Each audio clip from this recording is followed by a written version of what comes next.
Hi guys, ഇന്ന് ഞാൻ ഉണ്ടാക്കുന്ന സിമ്പിൾ സാമ്പാറിൻ്റെ റെസിപ്പിയാണ്. ആദ്യം നമുക്ക് കുക്കറിലേക്ക് പരിപ്പ്, 2 തക്കാളി, വലിയുള്ളി, പച്ചമുളക് എല്ലാം ചേർത്തിട്ട് സാമ്പാറിന് ആവശ്യമായിട്ടുള്ള കഷ്ണങ്ങൾ ഇട്ട് കൊടുക്കണം.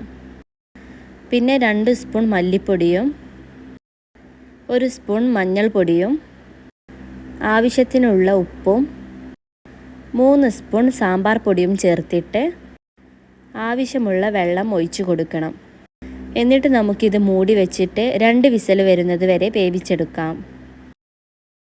2 വിസിൽ വന്നതിന് ശേഷം നമുക്ക് ഇതിലേക്ക് പെട്ടെന്ന് വേവുന്ന പച്ചക്കറികൾ ഇട്ട് കൊടുത്തിട്ട് നന്നായിട്ട് ഇളക്കി യോജിപ്പിക്കണം. അതിനുശേഷം 1 വിസിൽ വരുന്നത് വരെ മൂടി വെച്ചിട്ട് വേവിക്കണം. എന്നിട്ടൊരു പാൻ എടുത്തിട്ട് കടുക് വറുത്തിട്ട് അതിലേക്ക് കുറച്ച് കായം ചേർത്തിട്ട് അതും ഒന്ന് മൊരിയിച്ചെടുക്കണം. അതിനുശേഷം നമുക്ക് 2 വറ്റൽ മുളകും കുറച്ച് കറിവേപ്പിലയും ഇട്ടിട്ട് അതിലേക്ക് കുറച്ച് സാമ്പാർ പൊടിയും ചേർക്കണം.